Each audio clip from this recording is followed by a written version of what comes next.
From the headquarters of Telesur English in Quito, Ecuador, this is From the South, and I'm Jose Daniel Lopez.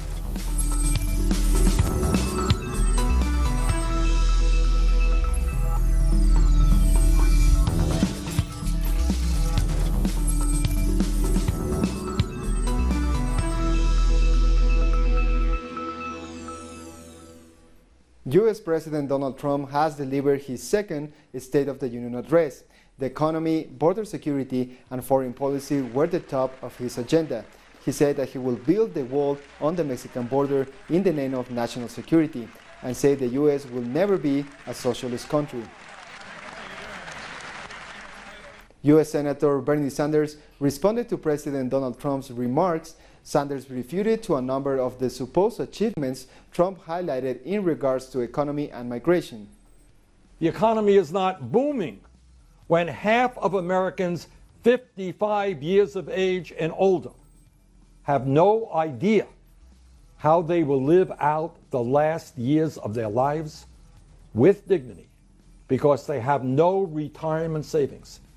And that includes, unbelievably, 20% of seniors trying to survive on incomes of less than $14,000 a year. And I just don't know how anybody, certainly not a senior citizen, survives on $14,000 a year.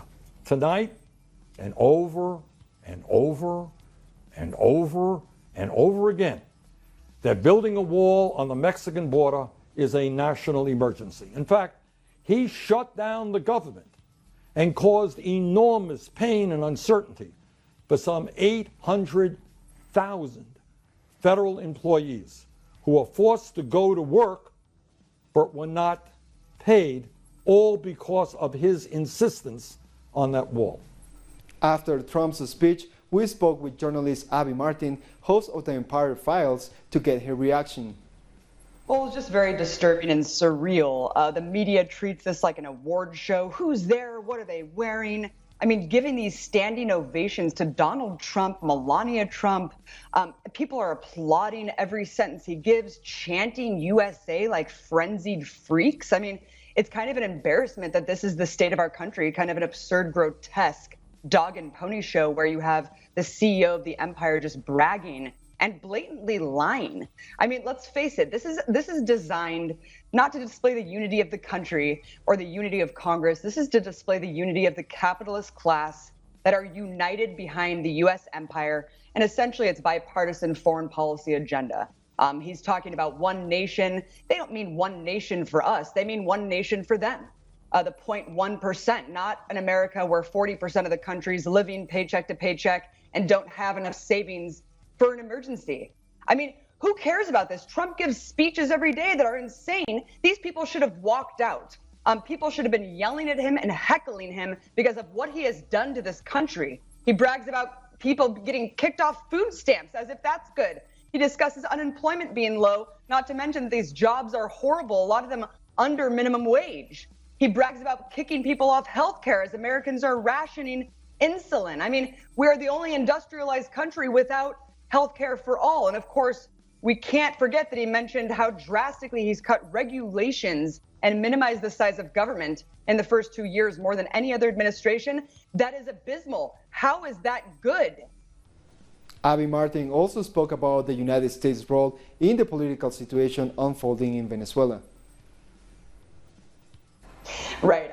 This is my favorite part about it. He says, we've faced down evil empires in the past and we've defeated fascism. Really? Because I'm pretty sure the U.S. is the greatest purveyor of violence. The U.S. is the most evil empire, and the U.S. is backing an undemocratic illegal coup as we speak in Venezuela, where the fascist right could take over the country and, of course, erase the voice of 7 million Chavistas. So I found that extremely disgraceful. We know that socialism is thriving. We know that people are rejecting capitalism more than ever before. That's why Bernie Sanders is popular, far more popular than Trump, and that's why he will crush him in the general election as a self-proclaimed socialist. So, he paid it to Venezuela and said, we recognize this strange man who essentially was self-appointed by a cabal within the National Assembly, a corrupt body that ceased to function. So of course they had to work around this, and it's just absolutely disgusting and disgraceful to see the U.S. empire time and again overthrow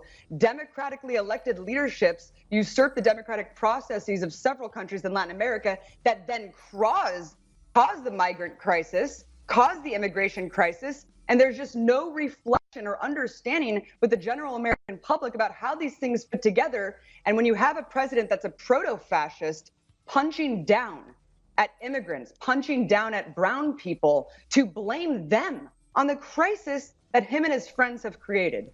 She also deconstructed some of Trump's rhetoric over the past 2 years. This is a man who lies through his teeth. You can't even count the amount of lies that he says. I mean, he talks about his inauguration, audience being the biggest in history. He talks about how there's prayer shawls being found in the desert. I mean, he epitomizes fake news, but somehow because of the failures of the corporate media, he's been able to legitimize that he somehow is the purveyor of truth to his unquestioning base.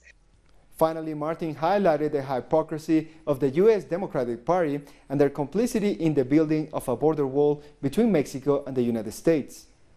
Look, there is a wall that extends nearly the entire span of the southwestern U.S. border. Where there isn't a wall, there's treacherous mountainous terrain, and there's a wall where people already don't think that there's a wall. The Democrats are going along with this policy because we know Bill Clinton in 1996 put that death by deterrence. They wanted to funnel migrants into the most death-defying routes so that they could die and use their deaths as somehow a deterrent to the rest of the people in Mexico and Latin America. This obviously doesn't work. There's thousands of migrants dying every year in the desert. The Democrats are pretending bizarrely that there is not a wall because they want to play this faux humanitarian angle opposition to Trump. Both think that people should be deported en masse. Obama was the deporter in chief. Here you have Trump basically lying again. He's claiming kids in cages are crisis actors. Their parents are using children as pawns, that the Mexican government is putting gangs and drug dealers on these migrant caravans. I mean, it is disgraceful, this kind of rhetoric. Remember, we cannot normalize this behavior. We cannot normalize a fascist sitting in office encouraging to shoot migrant children at the border. This rhetoric has impact, and he has the audacity to use the synagogue shooting as a way to fight anti-Semitism in this country. What he doesn't mention is that mass murder was a direct correlation to his rhetoric against the migrant caravan. So how far is this going to go? I mean, this whole proposition that he made was basically an announcement that he is going to drastically escalate this fascist war on immigrants far past than we've already seen. And that really, really scares me. And it's disgraceful that the Democrats are going along with this and pretending like, oh yeah, we'll give you whatever you want. Migration was one of the main topics Trump touched upon during his speech. This is what he had to say about the situation in Central America that drew a large rejection from several senators. As we speak, large organized caravans are on the march to the United States. We have just heard that Mexican cities, in order to remove the illegal immigrants from their communities, are getting trucks and buses to bring them up to our country in areas where there is little border protection. Despite attacks and misinformation spread by the Trump administration, migrants from Central America are still escaping violence and widespread poverty in their nations. Our correspondent in Mexico, Pablo Perez, gives us more details. Central American migrants continue to arrive to the border between Mexico and the United States. They have mostly stopped going to Tijuana, but are choosing other cities such as Piedras Negras and Acuña, two places where there are no fences and the border can be crossed through the Rio Grande River. Over 2,000 Central American migrants have arrived in these cities. Many of them are temporarily staying in shelters. Some of them have also begun their asylum requests to enter the U.S., while others are considering getting jobs in Mexico. A number of people from the migrant caravans decided to move away from the main routes, going to the industrial city of Monterrey in Nuevo León, where relatives and friends were waiting for them. The United States have sent almost 4,000 more troops to the border, looking to stop migrants from crossing into the country. During his State of the Union address, U.S. President Donald Trump pointed again to migration as a source of problems for the U.S., painting the southern border as a place in crisis. Within Pablo, for that report, the Uruguayan President Tabaré Vázquez has met with the Mexican Foreign Minister in Uruguay. The gathering happened a day before Vázquez hosts an international meeting to discuss the situation in Venezuela. The Mexican minister also tweeted a photo of the leaders of CARICOM member nations who agreed to participate in tomorrow's meeting.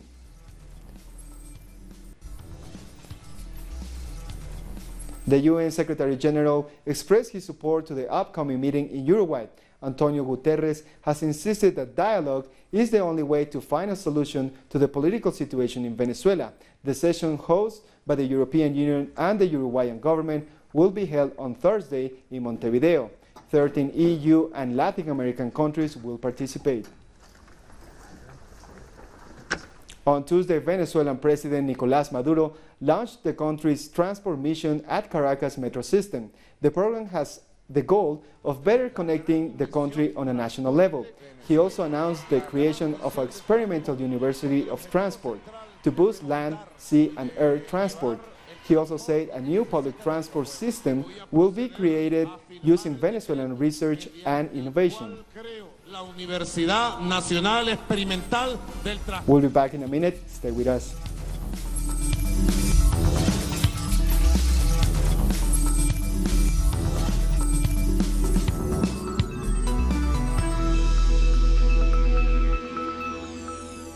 Welcome back. Former Brazilian President Luiz Inácio Lula da Silva has been handed a sentence of nearly 13 years by a Brazilian court. This is the second sentence that Lula has received in connection with corruption allegations. The president of the Workers' Party in Brazil, Gleisi Hoffmann, condemned the persecution of the former president. She said that his incarceration makes him more of a candidate for a Nobel Peace Prize. Lula has already spent over 300 days behind bars. The death toll from the January 25 dam collapse in Brazil has risen to 150. The dam collapse in Brumadinho, Minas Gerais, unleashed a mudslide that destroyed many buildings and homes in the region. Nearly 200 people are still missing. Many of them were residents of the destroyed neighborhoods and employees of Vale, the mining company. And health problems in the area may be the rise following the ecological disaster. Increasing cases of dengue fever, yellow fever, infectious diseases, and even suicides are expected in the long run. According to the research institute Fiocruz, Brumadinho has become an endemic area for a number of diseases. Experts are also warning of the cost these health problems will bring. We need to learn from what happened and think about strategies that combine public and private efforts. It is unacceptable the public health sector to bear the full burden of such a tragedy, and that the company that is responsible for it collects all the profits from the exploitation. Brazil's Minister of Justice has proposed a bill that will grant immunity to police officers for murdering suspects or criminals in cases of legitimate self-defense. Sergio Moro says he presented the bill as a way to combat corruption, organized crime, and violent crime. But experts fear this measure will increase abuse of power among police officers. International organizations in Colombia are calling on President Iván Duque's government to take action to stop the ongoing murders of social leaders. More on that in this report. In the face of the wave of assassinations of social leaders, human rights organizations and experts have conducted a study to determine the patterns of crimes against the Afro-descent, peasant, and indigenous populations. The phenomenon of the killings of social leaders is rising at the hands of local criminal gangs. They have links with armed groups on a national level and are outsourced so they can commit those murders and authorities register them as common crimes without examining that they have a direct connection with illegal armed groups. The study, called Killing of Social Leaders on the Post-Agreement, also reveals the apparent participation of the Colombian state. Prosecutors have put ELN first, but we don't see them as the biggest aggressors. In the report, we registered 8 cases of assassinations at the hands of the ELN and 2 by the EPL, while 11 leaders were killed by the members of the army, and according to reports, 3 leaders were killed by the police. Since the agreement, there have been multiple armed actors that have occupied territories where social investment and peace agreements have never arrived. The state has failed to occupy the territories left by those organizations that are reintegrated, and some of them are half-integrated, because there is a recycling of paramilitary groups from 2005 and 2007, and there is also dissent. In Colombia, there's a new political landscape linked to the next election of mayors and governors. That's why experts predict that the murders of political, social, and environmental leaders will rise dramatically. The task of President Iván Duque will be to implement the measures that the United Nations, social movements, and the Ombudsman have recommended. February 6 marks the birth of Cuban revolutionary and commander Camilo Cienfuegos. Born in Havana in 1932, Cienfuegos was part of the Granma Landing, a key event in the revolution. He defeated Batista's dictatorship forces in Yaguajay. After the triumph of the revolution, he became the head of the Revolutionary Cuban Armed Forces. He disappeared during a flight in 1959 and was presumed dead.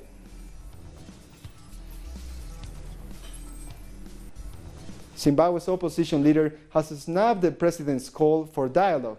Nelson Chamisa, leader of the Movement for Democratic Change, has been calling for talks as a way of solving the country's political situation. He blamed the president for not being forthcoming, but Chamisa was the one who refused to sit down for talks. There is need for us to get together dialogue. It takes dialogue to build a nation. It takes dialogue to move things forward. And we've always called for dialogue, but we did not have any audience because they were not willing to dialogue. It takes 2 to tango.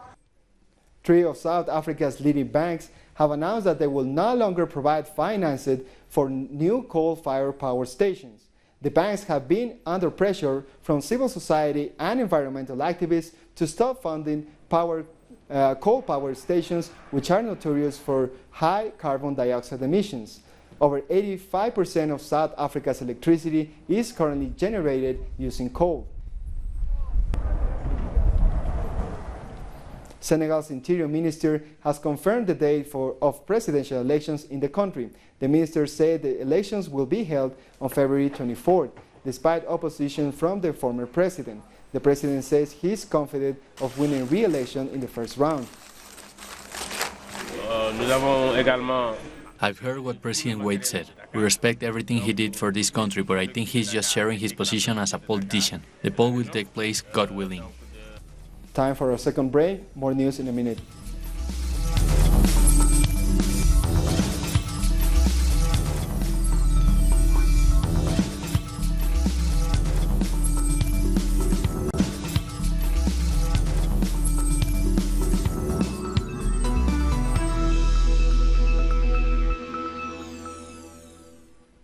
Welcome back. At least 2 people were killed and 6 were hurt after an 8-story residential building collapsed in Istanbul on Wednesday. It is unclear what caused the collapse.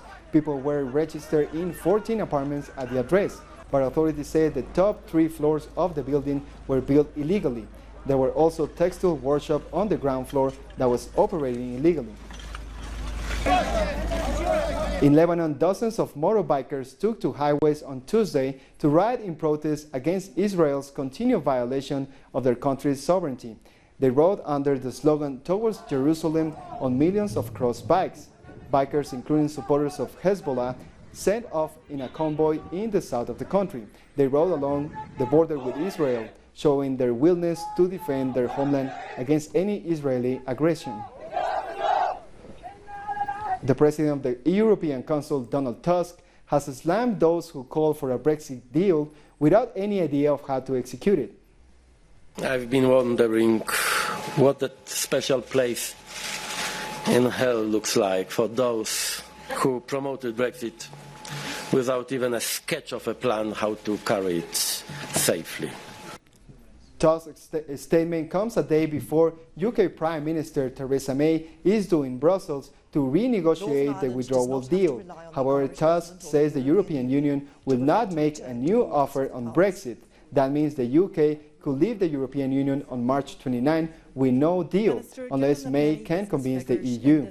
Policy, the backstop, that ensures that if there is... The National Assembly has passed what's being called an anti-hooligan bill, which many say will infringe on several liberties. The bill will make it illegal for protesters to conceal their faces. Law enforcement will also be better to use facial recognition technology to track down and prosecute demonstrators. This follows months of yellow vest protests. The bill will go to Senate to vote on March 12th. This law is bad news for protests. I tried, and I'm not the only one, to stress that this is a delicate issue, a very important and subtle one. By definition, the right to demonstrate frequently affects people who are not satisfied with something. The current government is talking about deviating from standard legislative norms. Such an important decision on prohibiting freedom to demonstrate, which can sometimes be completely justified, should be taken by independent judges and not bodies which are dependent on political powers. There is a risk that the government, which I no longer trust, will restrict this right. Now it's time to bring you some other stories from around the world. The lives of joint twins born in Yemen is at risk if they don't receive medical treatment abroad. Doctors have warned that the 2-week-old twins will die if they remain in the country, as its health system cannot keep them alive. However, the ongoing war has forced the closure of the capital's airport, so the boys are unable to leave. Doctors are appealing to the United Nations and humanitarian organizations to help arrange the transfer of the twins. They need to travel immediately. They will not be able to survive in Yemen under the social, political, and economic circumstances in this country. Thousands of teachers rallied in Al-Kasbah Square in Tunisia, near the Prime Minister's office, to demand better working conditions and higher salaries. Teachers' protests have been ongoing for 2 months, and exams have reportedly been boycotted, affecting thousands of students. It's something that's led parents to condemn the conflict between the government and the education sector. Previously, teacher demands for more money and a reduction in the retirement age were rejected due to the budgetary situation. Firstly, this is the 6th demonstration which the secondary teachers are holding. Today we march towards the ministry, carrying banners and placards, asking that our demands are met. Then we went to the Al-Kasbah Square. Our main demands are educational reforms and early retirement for teachers. A market in London that serves as a hub for the Latin American community is set to be torn down and replaced with luxury flats. The market will be bought by a private developer and demolished, despite opposition from traders and residents. Even United Nations human rights experts have warned of the effects that destroying the market would have on cultural life in the area. And finally, Wednesday is Bob Marley Day. The day marks the birth of the late legendary Jamaican reggae artist. Marley's songs of revolution appeal to people of all cultures. He used reggae to expose and fight for the causes of the economically and politically oppressed. The reggae icon would have been 74 years old today. Happy birthday, Bob. Come on and steer it. Yes, they rabbi. Sold I to the merchant ships. Minutes after day. And with this story, we come to the end of this news brief. You can find this and many other stories on our website at telesurenglish.net. And don't forget to follow us on social media, Facebook, Twitter, and Instagram. For Telesur English, I'm Jose Daniel Lopez. Thank you for watching.